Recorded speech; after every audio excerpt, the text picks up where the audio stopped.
Oh, hey there, guys. Welcome into the PGA Championship fantasy golf video for this week, touching on the course breakdown, who are going to be the best stat fits, overall the top picks in each price point tier, giving you guys some outright bets and some core plays, and then finally giving you guys a first look build. Let's go ahead and get into it. All right, so get into the course preview of the PGA Championship. This is going to be played at Oak Hill, which is going to be the East Course. This is a tournament that we have seen in the past, but in terms of predictability, using it for like this week's tournament, not going to be much there. There's going to be two reasons behind that. One, just the last time we saw this tournament took place 10 years ago. We know that data is not going to be very relevant for this week. On top of that, the course did experience a redesign to go actually back towards the original design of the course. So the original course designer of this track was Donald Ross, and the club had went away from the original design when Robert Trent Jones had actually redesigned it. Since then, they brought in someone else more recently to bring it more of that classical feel. So it is going to play much more like a Donald Ross course. So with that, we are going to be looking at some Donald Ross courses for course history. Okay, a lot of you guys know my structure is to break down the course history in H1, History 1, H2, H3, and H4. It's going to be a little bit more unique this week because we don't have any direct course history. And I'll get into that more in just a second when we talk about course history. Looking at the course, it is going to be a par 70 course. The greens are going to be bent greens. It is kind of a longer track for a par 70 course, just shy of 7,400 yards. It's a course that's based out of New York as well. All right, so now getting to the course history. This is going to be an interesting week for course history because while we haven't seen this course really anytime recent, we saw it in 2013. The course is going to play different for two reasons. One, that's 10 years ago. The game's a little bit different now. And also they did a course redesign. Okay. It went Donald Ross to Robert Trent Jones to Green. And the most recent course redesign, he made it to make it more like a Donald Ross course. So the course history that we're looking at is actually going to be 4 separate data points. And yes, this is kind of specialist data. This is data that goes into the specialist data. That's kind of the whole point of it. Okay. But we don't have any direct course history to go off of. Typically speaking, we always want that. But what we're going to be looking at is actually going to be the PGA Championship from 2022. Typically speaking, these tournaments, these majors like to have the course play the same as they did in years past. So that's what we're going to be looking at. We're also going to be looking at the US Open as well. Those two tournaments tend to play about the same. Okay. Smaller fairways, thicker rough, just courses that are designed to be difficult to play. That's why I'm looking at those two. But I also did want to look at Donald Ross courses just because it is going to play out like a Donald Ross course. And so we're going to be looking at those. That's going to be the 3 tournaments from 2022, those results, because we haven't had any of those pop up just yet this season. And then the course, I did want a tournament that we have seen in 2023 to get a most recent sample size. And so the course that I found was the most similar to the course that we have this week was the Houston Open. And so that's all going to be accounted in different data points for course history. Once again, that is kind of specialist data as well, but we can kind of get a good indication of who the good plays are based off of that. So we got Rory. Obviously, Rory has been playing well. I was actually really shocked at his price point until I looked at this data. I'm like, okay, that actually makes sense now because Rory has been someone that's struggling a little bit. He talked about maybe some potential personal issues that he's going through as well. But he's going to be an interesting name. Then we also see someone like Matt Fitzpatrick, who Matt Fitzpatrick has found it a little bit here. Played well at the PGA Championship last season. Obviously won the US Open. Look at Xander Schauffele. He's going to be a very popular name this week as well. Seamus Power's been playing some good golf. We got Jaeger in there. We got JT. We got Aaron Wise. Wow. Scotty Scheffler choked at the PGA Championship last year. That was basically his only bad start. Besides that, really good results. Terrell Hatton, Max Homa, John Rahm, Cameron Young. Joaquin Niemann, a surprising name in there. Justin Rose checks the box in all 4 of those. That's what we like to see. Got Gary Woodland in there. And by the way, this H3 stat is going to be taking their average results at Donald Ross courses in 2022 and then ranking it by the field. So that's what we're going to be looking at. Tony Finau kind of struggled at the US Open and PGA Championship, but has played well at Donald Ross courses and then also won the Houston Open. So kind of interesting there as well. We kind of get that. Let's go ahead and take a peek at recent form. So recent form wise, obviously with this being a major, the recent form category is going to be going crazy. We got Scotty Scheffler popping up there, Patrick Cantlay, John Rahm, Xander Schauffele, Sungjae. And the one thing we should note is that, well, the last 2 winners on the PGA Tour have been golfers that have been in some strong recent form. You look at Jason Day, really up until his miscut, which really came down to one bad shot, one poorly timed bad shot the previous tournament. Wyndham Clark as well. So that might be something that we're looking at. Hogard popping up there. We got Clark there. We got Ricky Fowler there. Jason Day, really, besides the 2 bad starts in a row, won last week. So we're going to have a lot of golfers coming in with a lot of strong recent form this week. So that'll be interesting in that regard. And now let's go ahead and take a look at the top stat fits this week. And then I'll get into the specialist here. So some of the key stats that we're looking at, it is an interesting week for stat fit. So what we had to do is take a look at the PGA Championship. Look at all those comp courses is what I'm looking at. Donald Ross courses, the US Open, PGA Championship. Which data points stick out the most in terms of players that went out and played well? Well, it is the typical ball striking, total driving.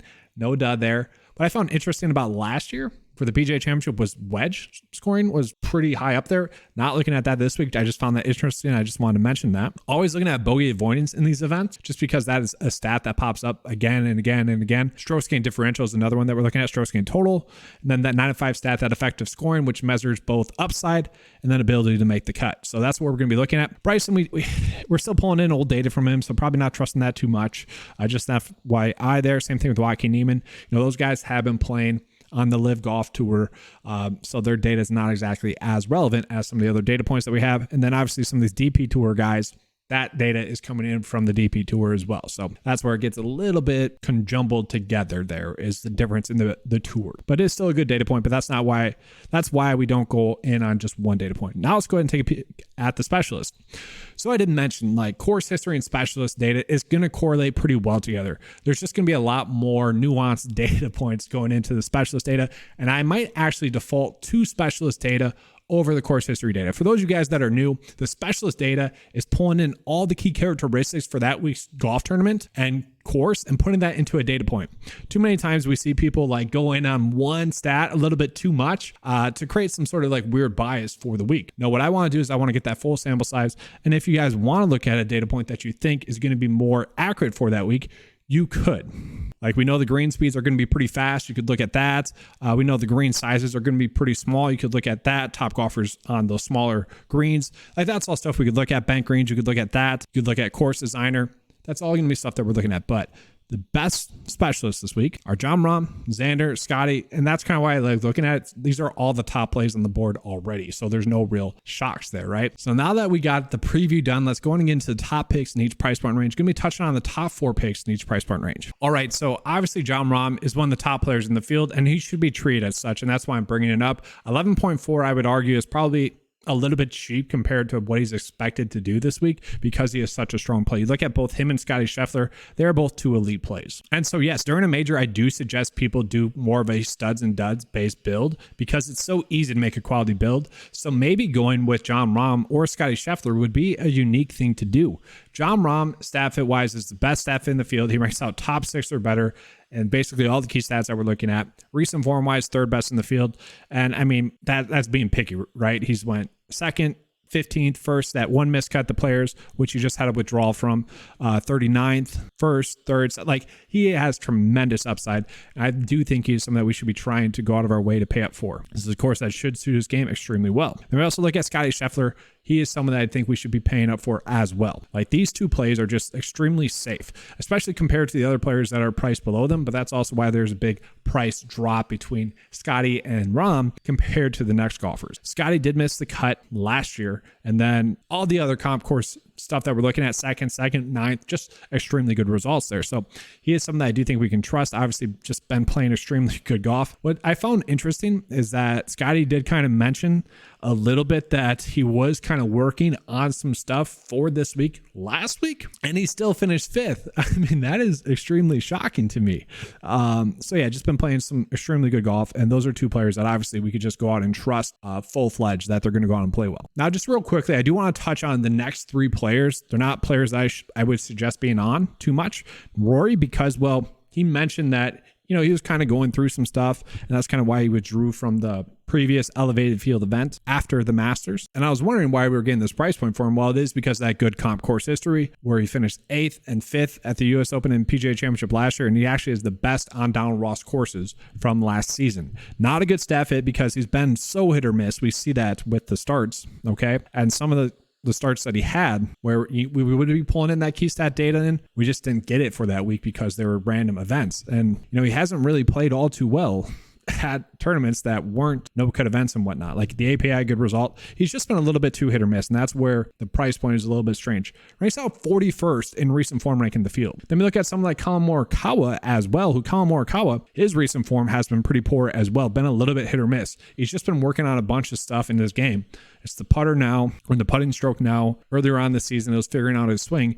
Don't get me wrong, he can go out and put it all together for a week, and we kind of expect that, right, with Collin Morikawa. If you're playing him, I'm fine with it. At the same time, I do have some caution against it because we get better plays that are cheaper than Collin Morikawa. That's where I'm kind of confused about these three players here, is their pricing. Why are they priced above some of these other kind of easier clicks? Because of the pricing. Brooks Koepka, if you want to play him, you can. He has been playing well on the Live Golf Tour. If you guys put merit into that, you can. I would say the worry with Brooks was literally at the Masters, playing in another round. Some people might think I'm joking there, but no, I honestly think there is some sort of mentality that goes into that. Are they going to be motivated to play well as well? Now, he is playing some great golf, don't get me wrong. I would say his price should be $1,000 cheaper, and then we'd be thinking about it. What was nice about him at the Masters was the fact that he was at such a cheap price point, to the point where it was somewhat worth the risk. I'm not sure it's going to be worth the risk this week because we are getting these next couple of plays that are going to be elite plays. Let's go and touch on them. So Xander Schauffele, I mean, what is going on with this price? And I honestly thought he was going to be the third highest priced player on this slate. And now why is that? Because he is coming in checking all the boxes. You look at the comp course history that I already mentioned, 13th and 14th PGA Championship last year, US Open last year, and they ranked 14th or 4th in the field on Donald Ross courses as well. Key stat-wise, guys, ranks out one of the best in strokes gained total and the best in effective scoring. Could be a little bit better in bogey avoidance and ball striking, but as a whole, he is a top 10 stat fit. He is in the 4th best recent form in the field. I mean, just look at the recent starts. They have been phenomenal there from Xander. Really only one bad start mixed in there. You look at long-term form, recent form, last 5, last 15, doesn't matter. Top 3 in the field there. Specialist-wise, second best specialist in the field. Like, he is just such an easy click at this price point. And if we're talking about trends and whatnot, with Wyndham Clark, Jason Day winning, where they're kind of overdue for wins just based off of how they're playing, that's exactly what you would say about Xander Schauffele. It just wouldn't be shocking for that to finally come together. What I like most about Xander this week is that he finally didn't choke in his last event to not win, I should say. It was Wyndham Clark just winning it. I mean, Wyndham Clark went out and played some extremely good golf. And so mentally, that shouldn't really hurt Xander this week, and I like that aspect of it. And kind of the golden rule is if Xander Schauffele is a good play, so is Patrick Cantlay. He should play well at this event. Does have the new and improved caddy on his bag, Tiger Woods' old caddy. Struggled last year at the PGA Championship, but besides that, 14th at the US Open, 7th best on Donald Ross courses. Key stat-wise, guys, he's going to be the 3rd best in the field. Specialist-wise, 4th best in the field, coming in the 2nd best recent form, making 8 straight cuts in a row, with them basically all being really high upside finishes. He should be someone that has a good week. I'd rather play Xander, and I'd rather play the next player I'm going to mention as well, which is going to be Tony Finau. Now, the only issue that I have with Tony is that he kind of disappoints in majors. We look at that Masters result, 26th there, had a 30th place finish last year at the PGA Championship, missed the cut at the US Open.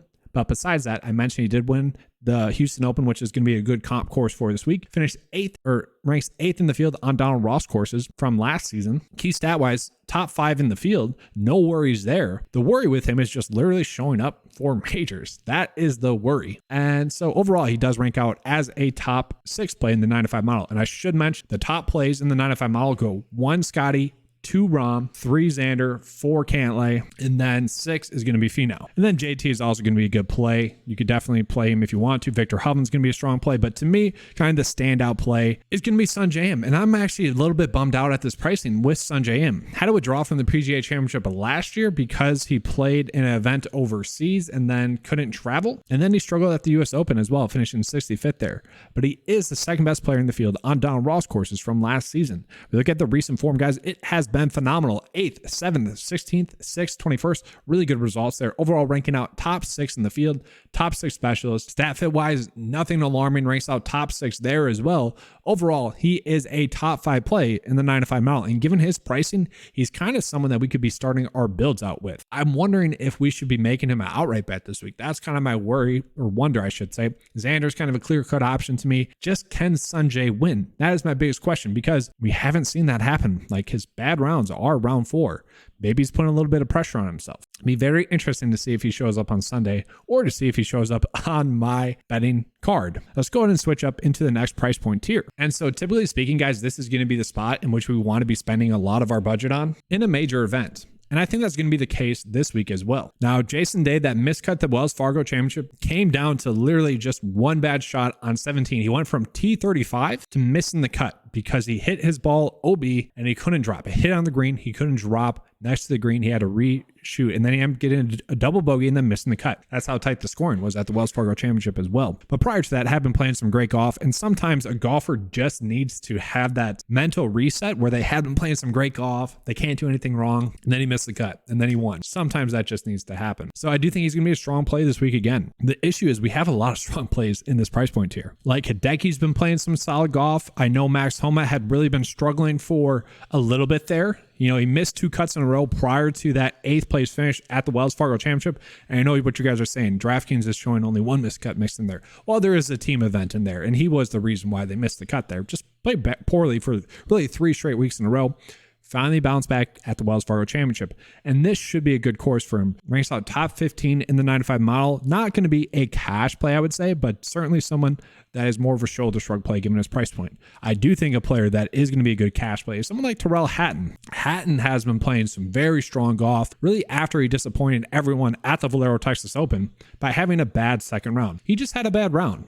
Other than that, playing great golf. We see a 2nd in there, a 4th in there, more recently a 5th and a 3rd. Played well enough at Augusta, had really 1 bad round in there, that's 76. But he has played well recently, ranking out top 20 in the field. He's a top 20 specialist, top 5 stat fit in course history wise. Once again, it's going to be comp course history. He has produced some really good results as well. 13th, made cut, 56th at the US Open, and then 13th on Donald Ross courses as well. So he is certainly someone we're going to be looking at that does feel like a very soft price point. And I do feel like if this pricing came out after last week's tournament, he would have been priced a little bit higher. So we are getting a little bit of a price discount there. From there, we have Matt Fitzpatrick, who really prior to the team event, I shouldn't say prior to the team event, but prior to the Masters, he was not playing good golf, just could not find it. And then something clicked at the Masters, playing a team event with his brother, finishing 31st there, and then won at the RBC Heritage. Then followed that up with a 35th place finish at the Wells Fargo Championship. I think he's kind of a dark horse this week, which sounds weird to say for a guy that finished 5th at this event last year, firmly in contention to win, just couldn't put it all together in the final round, and then won the US Open last year. Overall top 25 on Donald Ross courses as well. He ranks out as a top 15 specialist, top 5 course history rank. Once again, that's comp course history rank, top 20 stat fit, and that's all while kind of struggling this season, ranking out top 15 in the 9-5 mile. He is certainly someone I think we can look at. I feel like this is probably one of the more strange price points we are getting this week. Now let's go ahead and drop down into that 7K price point tier, the low tier. And I do think we have to start with Joaquin Niemann, who, yes, he has been playing well on Live Golf Tour. He also played well at the Masters.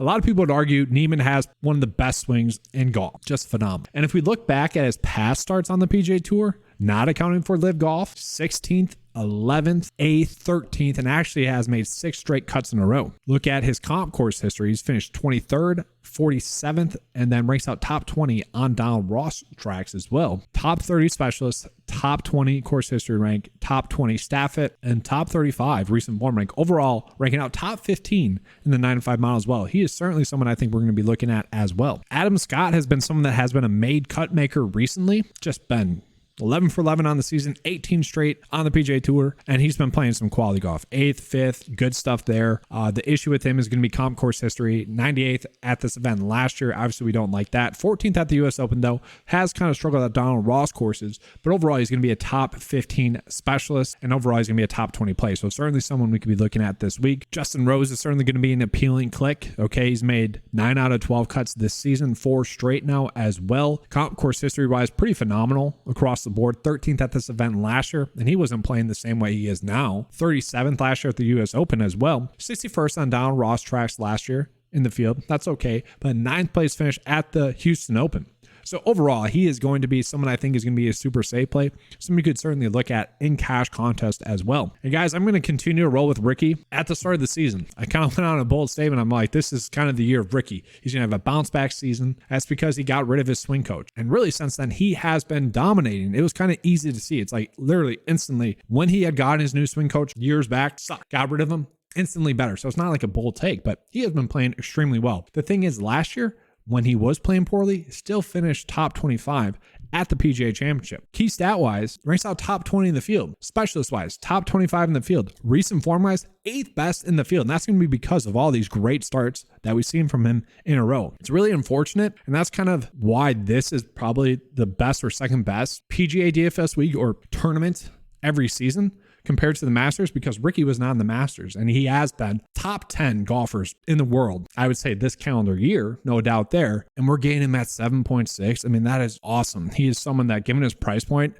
I think we just need to click. But that being said, we also have someone else that is a very interesting click as well. So what I loved about Wyndham Clark's win is the mental aspect of it. He said he had kind of been going through like therapy to get his mindset right for, let's just say, tournament winning moments, because he had been someone that really should have won a tournament and he just hadn't because he had been playing some great golf. And we can see that recently, like making a ton of cuts in a row, 16 straight now. And then he finally broke through. Probably should have won the Corrales, didn't. And then finally broke through and he won that tournament. Like he did. And so like comp course history wise, not too worried about it. 65th last year at the US Open, top 13 Donald Ross course specialist, and 16th place finish at the US Open or at the Houston Open. Ranks out top 30 in the field for course history rank. And so I mentioned this a lot, like the 9 to 5 data is pulling in data that represents both safety and upside. And Wyndham Clark ranks out top 10 in the field. And I don't really think we could deny that. We look at the long-term form, top 15 in the field. Okay. Look at the most recent form, top 6 in the field. Overall ranking out top 7 or 7th best in recent form rank. Specialist wise, guys, 9th in the field. We look across this. What is the one data point that has us worried? The start at the US Open last year. That is the one data point where it presents some caution. That's it. He is an elite price point play. The only issue that I have, I guess, would be two things. One, if he becomes too chalk. That might worry me a little bit. The second thing would be the fact that he is coming in off of that victory. Is he going to be mentally geared up to go? And based off of his post-round comments, I think he will be geared up and ready to play, because it seemed like he's like, all right, I figured it out. Let's keep this ball rolling, because he knows he's been playing some great golf and he knows he probably should have won some more events. He is kind of an easy plug and play. I always talk about players being the correct plays, and we just have to roster those players because of that. He is that correct play this week, given the pricing, and he's going to be too tough to pass up on. So we're going to go in and click him as well. And if it doesn't work out this week, well, we know he'll work out more likely than the next week and the following week, like it has a ton this season. That's why we went on that huge 3-month run there of profit. And then from there, I do think we could scroll down to the 7.1 range, where we are getting Siwoo Kim, who has been solid enough, but we're most likely not going to be playing anyone too much. I do think Chris Kirk is someone we could potentially be looking at as well. Finished 5th at the PGA Championship last year, 28th best player on Donald Ross tracks as well. Overall, just an okay play, but not someone we're going out of our way to play. It's going to be a lot of the players there as well. The last player in this price point tier I want to mention will be Seamus Power, who has produced in the majors, like really all of them. 46th place finish at the Masters, and he really wasn't coming into that event in good form. So it was nice to see him make the cut. Missed the cut, the RBC Heritage, but we have since seen him finish 20th or top 20 in 2 straight events. He finished 9th and 12th at the PGA and US Open last year. So definitely someone where if you're down this price point range, you could be looking at. And now getting into the value tier, obviously if we're ending up on someone in this price point range, it's because we are rostering probably Scotty or Rahm or potentially Xander as well. I do suggest that we go with more of a fair and balanced approach, but that's going to be up for you guys to decide. I will say this is a kind of interesting price point for Matt Kuchar, who did make the cut at the PGA Championship last year. Not as long of a track as it typically is. Don't get me wrong, it's a par 70 that is going to play pretty long as well, but 5 straight made cuts. If you end up on them, I'd be fine with that. Jordan Smith is someone that is a good kind of price point play as well.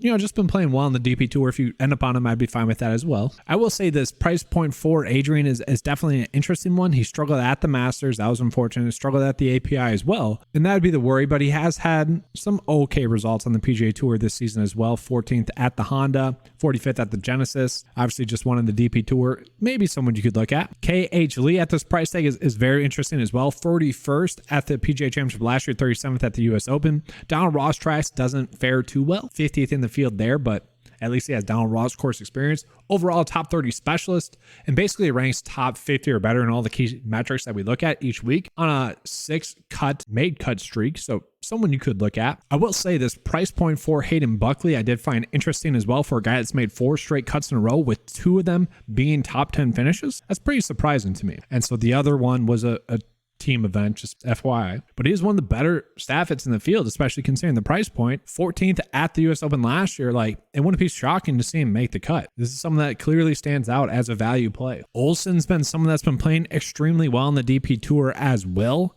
I'm kind of very interested in this pricing. Sure, he struggled at the US Open last year, but overall, this is a pretty solid price tag for someone that's been really extremely well, playing extremely well over there on the DP Tour. We got Andrew Putnam down here, who's sure he's coming in off of that withdrawal at the Wells Fargo Championship. That is definitely going to be the worry there. If he wasn't injured, I feel like his pricing would be a little bit higher than this, probably around Matt Kuchar's, because he does have good results, course history-wise, comp course history-wise. Made cut at the US Open, decently well on Donald Ross tracks, made cut at the Houston Open.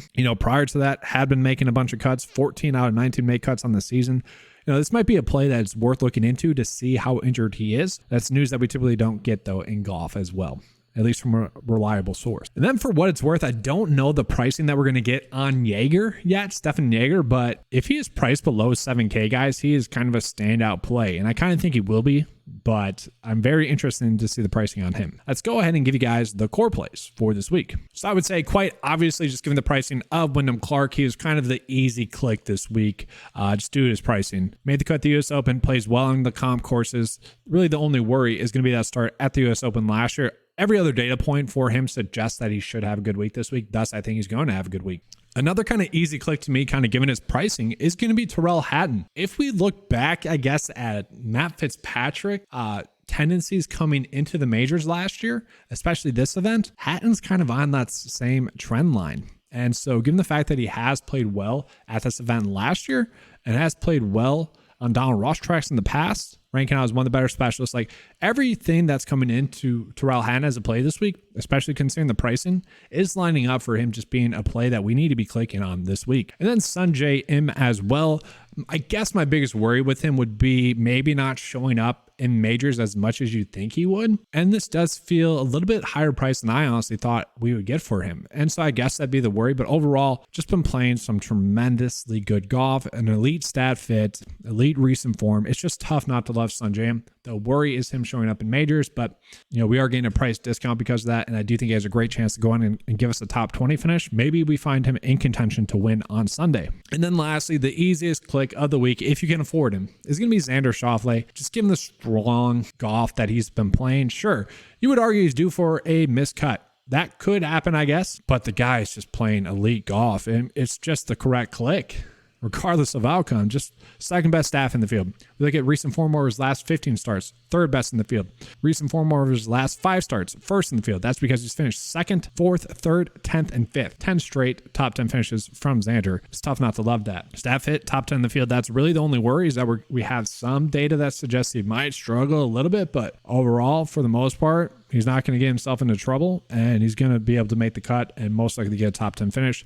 I kind of see him having the potential to put everything together to get a win this week. So let's go ahead and give you guys a first look build by trying to fit in those core plays. And if you guys have been following along, last week was the first week that I have not cashed in 3 months. It has been a crazy run. Maybe we can start a new streak this week as well. Now, I will say 2 weeks ago, I played more on FanDuel than I did on DraftKings, so I counted that more of a win, just as an FYI. But let's look at this. And I kind of just think that's a testament to making the correct decisions week in and week out, right? So if we can fit Xander in there, we want to do that. Sungjae, we want to do that. Can we fit Hatton in there? Sure. And then we have 7.5 left over. Let's see if we can find anyone that we like as a play.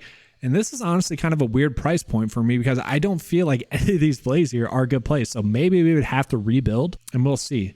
Ricky is someone that I do want to go out of my way to play, just as an FYI as well. Maybe we go down to Siwoo. Keith Mitchell I could see playing well for sure. Harris English has been playing better. This is kind of just a dead price point range where I think I'd rather just rebuild. Grillo should be a good play, but do we trust him? Bryson probably not playing. So kind of a weird price point there. Let's see if we drop down from, I don't want to drop down from Ricky. This is the tough part here. I mean, maybe we could go down from Xander to one of the other safe soft plays, maybe Jason Day. Then we go Fitzpatrick. That's a fine first look build. Let's pull that into the 9-to-5 lineup tool, and then I'll be getting out of here. All right, so this is what this lineup would look like on paper. Really strong model rank, really strong cut likelihood as well. And this is kind of where I favor more of a studs and duds approach because it is so easy to make a quality build. But that's going to be all for this video. Hopefully you guys enjoyed it. Hopefully you guys have been able to take advantage of the strong advice that has been presented each week. If you have, just, send a like to the channel by hitting that thumbs up. That was a weird way to phrase it. Just like the video. It does help out the channel a lot. Make sure to subscribe as well. That's all I have for you guys for this video. Hopefully you guys enjoyed it. Once again, like and subscribe. Let's have a good week, guys. I'm excited. And as always, let's keep cashing.